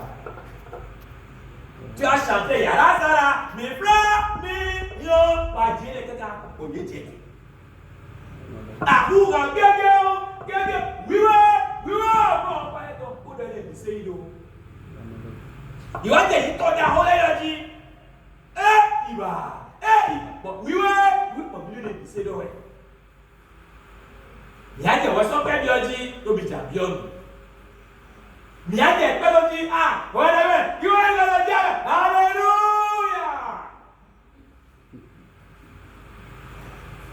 Il y a des gens qui balas, pour l'autre pico.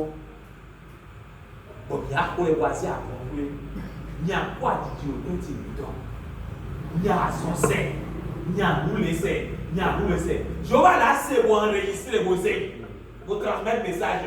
Et alors, tu es à bout, il y a un gros biscuit, ta main, il me bat, mais comment on peut le faire? Il dit, maman, il y a pas. Bélé sous les doigts, vous avez réussi le bouton, vous avez caché, il transfère.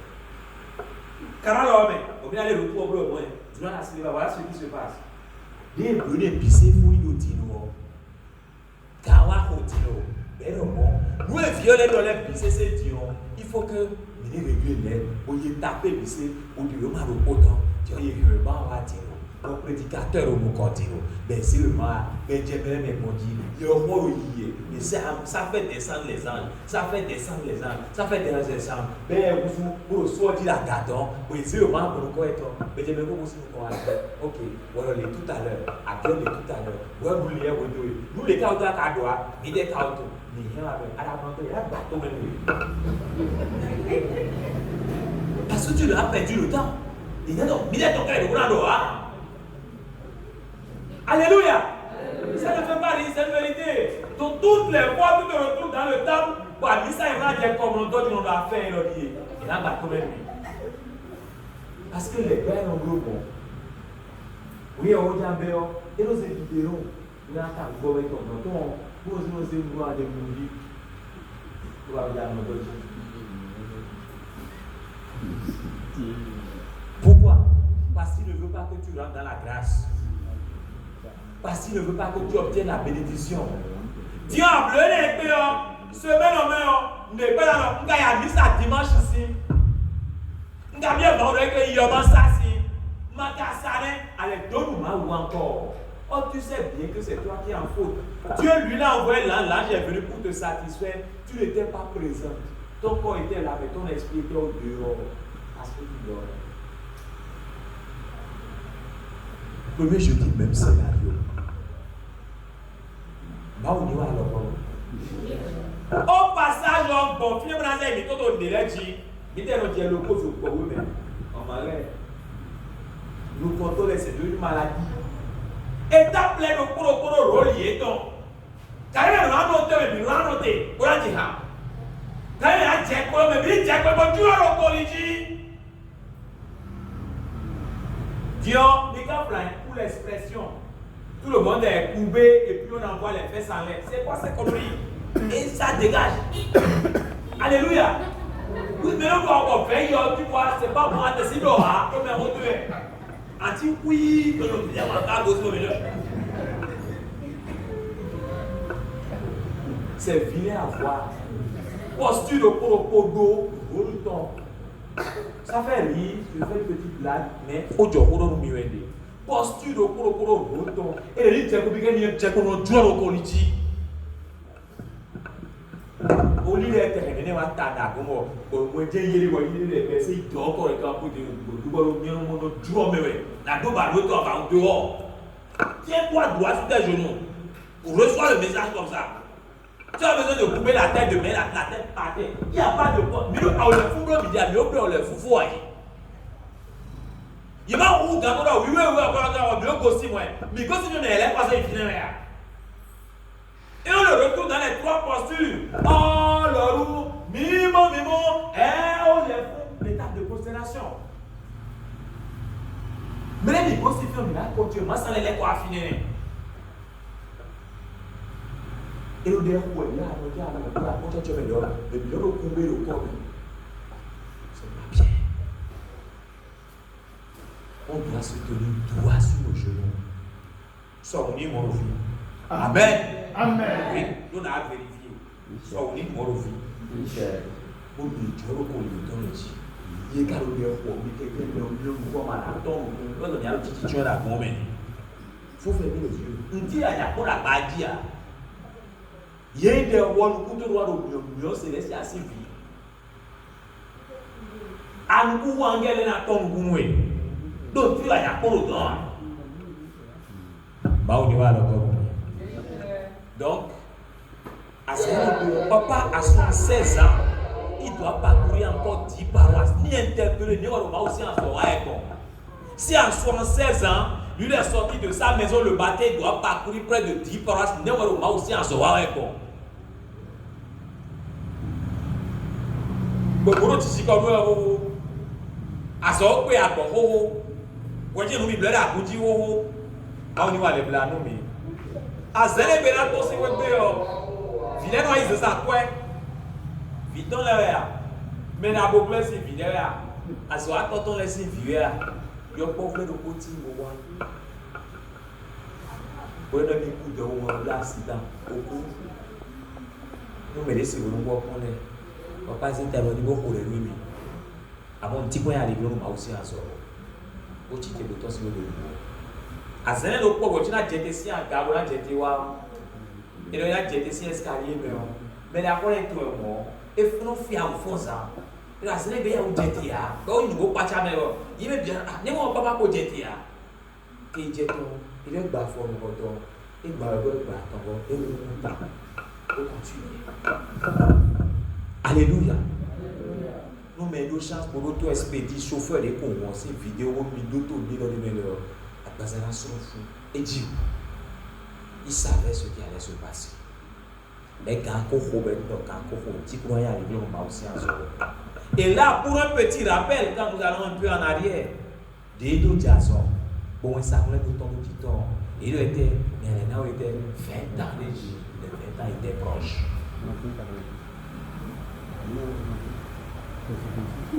Les 20 ans étaient proches. Et où est-ce qu'on va?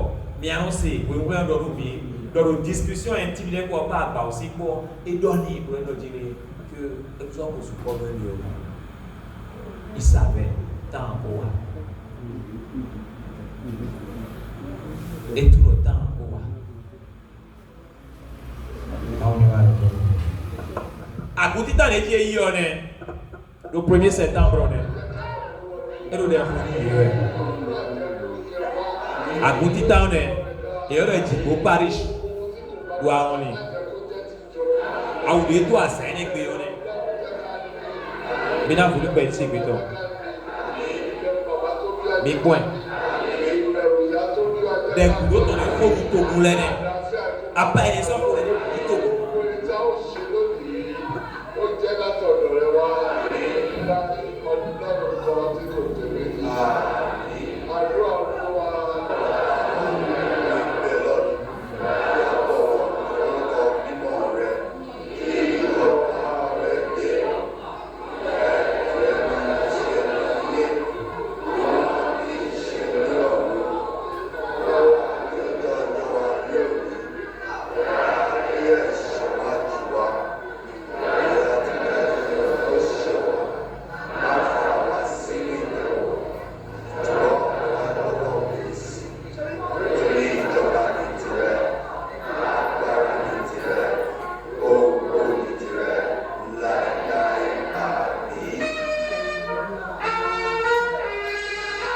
Gloria.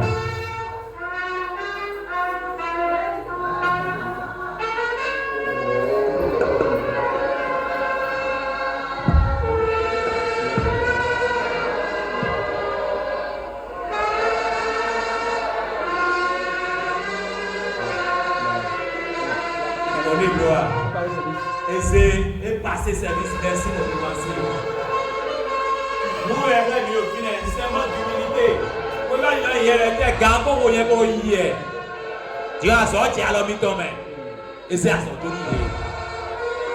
On peut casser le micro, tu nous.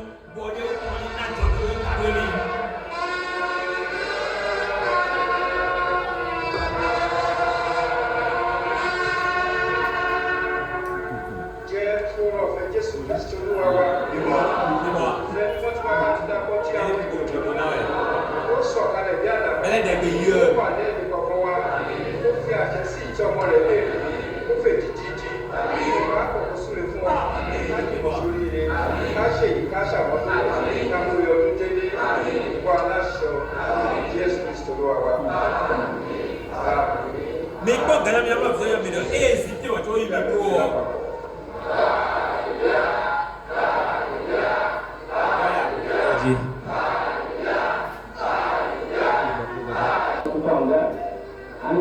Agogo de Jiwane, et alors Oluti, Parish. Négocier au Parish, il y a Oluti, Parish. Et au grand papa, on chauffe à des mobiliers. Il est que tu assembles confusion pour parce qu'on va chauffer à quoi, mais à moins de clair et au boulot. Mais les gens y a quoi pour des autos et puis on est moins d'aider.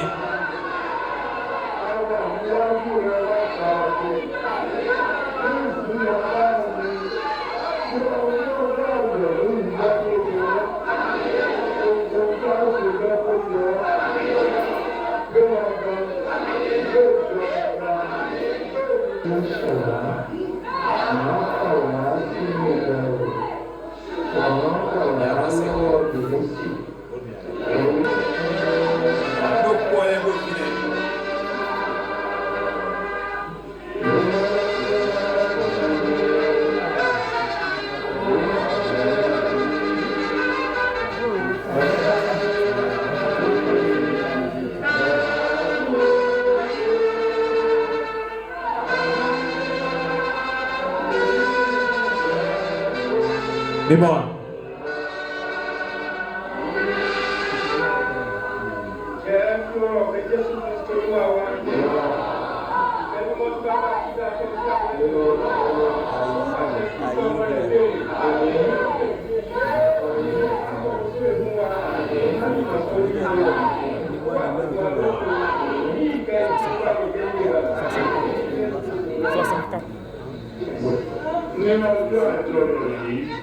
Aguanton goji ne wane.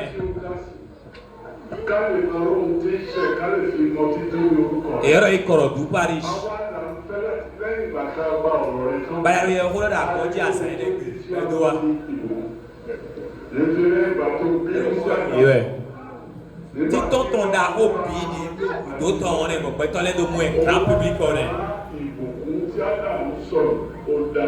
Apa ene so mu e fois. 1er septembre 1985. Bien avancé, Greg.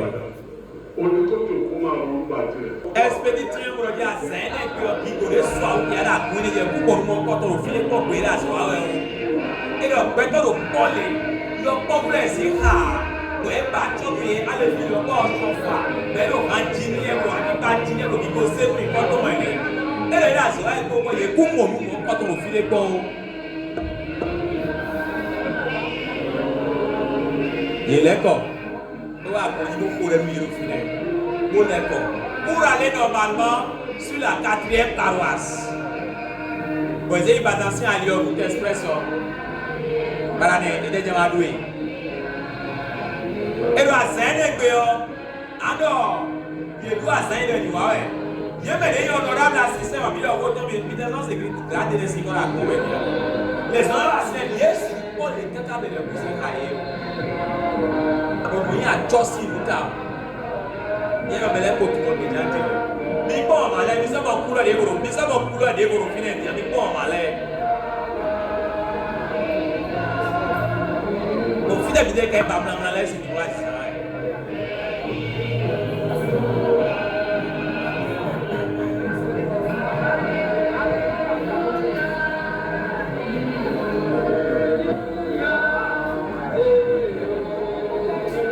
Ìwádìí wa hàn tó ebile pa tó ló kó tiẹ̀ ẹ ló tẹ jẹ rẹ egun ẹ